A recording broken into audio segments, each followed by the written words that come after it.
Hello and welcome back to my channel. Recently we've been cleaning out my grandfather's house and he was, well, a hoarder. So he has like just a ton of shit and some of it's still good and some of it's cool. And that includes a film camera. And I've always wanted to get into stuff like that. I got to have the camera and I'm gonna take you on my journey of trying to learn how to use it. I have the Honeywell Pentax Sphonomatic, this guy right here. This is what it looks like. It is quite heavy. Like, this boy's solid. Whatever this thing is, I don't really know what it is.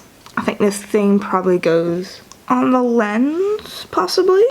There also seems to be a bulb that I think goes with the flash V3 Canon, which the other part of it is in the bottom part, and so I'll show that in a little bit. And it seems like I do have 2 unused rolls of film. I don't know if they're expired or not, but even if they are, I think I'll still use them just because why not? And then we've got some lens cleaning materials, and then we still have the original operating manual. So I will definitely I've already read through some of it, but I'll like deep read more of it once I get started on trying to actually take pictures, because right now I still need to replace the battery, which did come, so I'm going to do that today and then just mess with it a little bit. And then we've got also this attachment, which probably goes on top of here possibly, so that I can attach other parts or something. It goes somewhere. And then in the bottom we have the Canon flash part here, and then what seems to be like a stick I can put the camera on to, I don't know, extend it or something. It's this thing, and you loosen it a little bit and then slides out. I don't know, this part seems to, I think, attach to the bottom of the camera. And then we also have what seems to be a telephoto lens, or in general just a bigger lens. Got this guy that I can attach onto the camera. And then I also have just a bunch of filters. It seems to be both for the telephoto lens and the normal lens. I have quite a few filters. This one called Cross Filter Screen says it produces dramatic star-shaped flares on highlights in night scenes, seascapes, still lifes, etc. And then we have this one, which is a UV haze filter. Can be used at all times under all conditions, eliminates ultraviolet light to which film is sensitive, has no effect on any light visible to the eye. Okay. Then we have a polarizing one, which removes or reduces reflections from non-metallic surfaces, darkens in blue skies while increasing color saturation, and penetrates haze.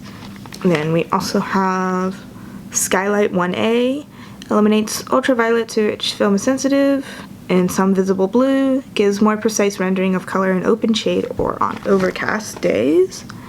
Then we have, why are they all upside down on the back? 81A is the name.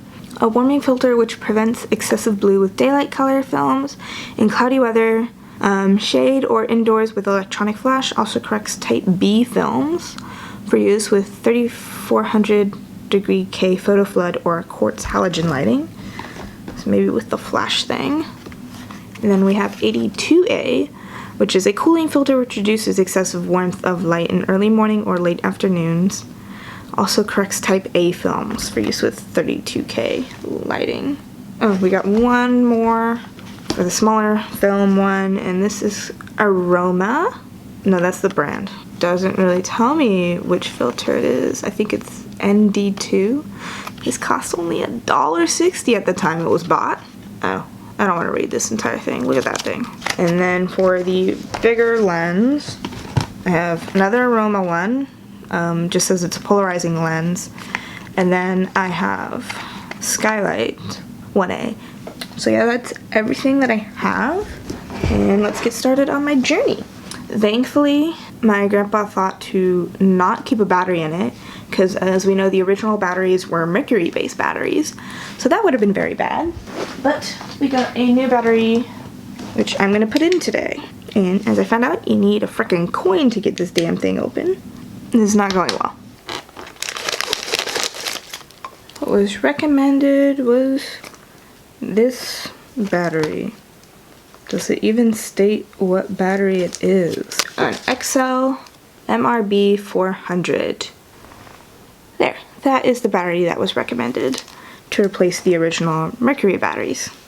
Which way does this go in? Are you sure it goes this way? Is that on?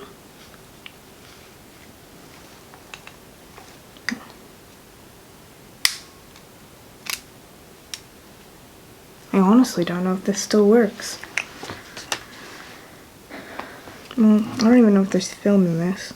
Oh, there is. There is film in it. Let's try to take a picture, I guess. We're indoors, so we're gonna set it to 130. That seems to have done something. Take that off. Oh, so it's that needle. It moves up and down the meter switch, but it's not moving now. Cock that. I think I took a photo. I'm honestly not sure. Because I don't know if this part is working right. The part that, well, the battery operates.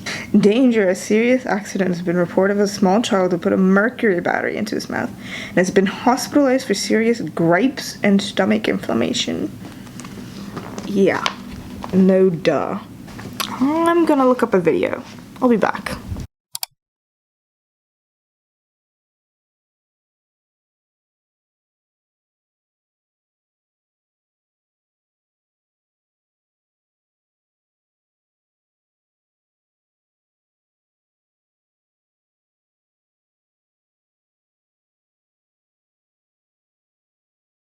What's up? Just wanted to do a very quick update on the cameras. I did get the one camera working.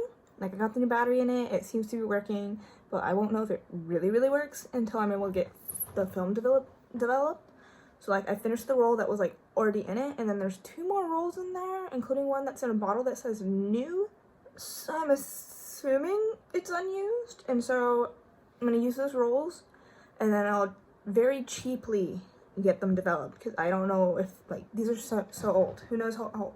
They can be from the 60s. But we have also found a classic Polaroid Sun 600, and so I went ahead and bought film, and I just tested it, and it still works. So it's not a very good photo. It's supposed to be my dog's there, I promise. I just you know, didn't know which way to use the light meter and stuff, so I literally just left it in the middle just to see what would happen. But I did write that on the back so I know for next time that this is what happens inside of the house with the light meter in the middle.